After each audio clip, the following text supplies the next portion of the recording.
औरंग्याची कबर हटवा, ठाण्यात विहीन बजरंग दलासह हिंदू संघटना एकवटल्या।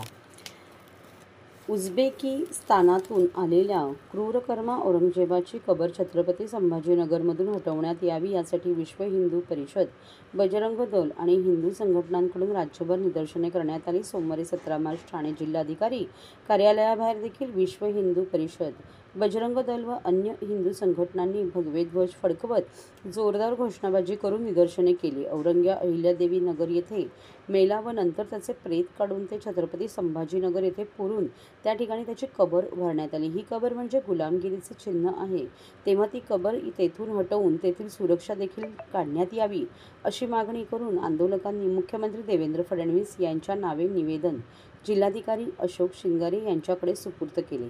या आंदोलनात बजरंग दल प्रांत संयोजक रणजित जाधव, शिवशंभू विचार मंच कोकण प्रांत संयोजक अभयराजे जगताप, ठाणे जिल्हा बजरंग दल संयोजक विजय पांडे, शिवसंस्कृती प्रतिष्ठानाचे दत्ता घाडगे, दुर्गा वाहिनी प्रांत संयोजक स्वाती भोसले, विहिप ठाणे शहर उपाध्यक्ष माधुरी ओक, ठाणे जिल्हा मातृशक्ती संघटनेच्या माधुरी महाजन, रजनी जैन आदींसह शेकडोच्या संख्येने स्वयंसेवक आणि कार्यकर्ते उपस्थित होते।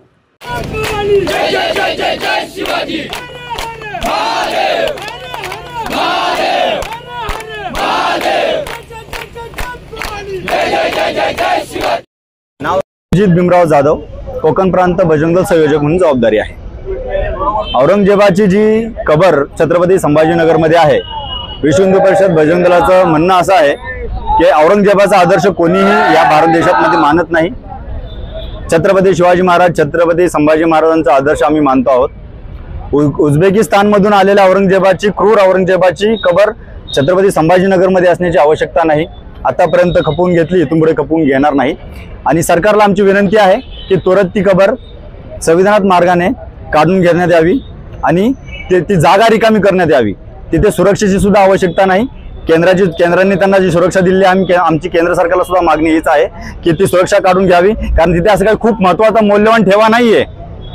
ती जी कबर आहे, ती कबर ही गुलामगिरीचं चिन्ह आहे, क्रूरतेचं चिन्ह आहे आणि ह्या देशामध्ये अशा कबरीची आवश्यकता नाही।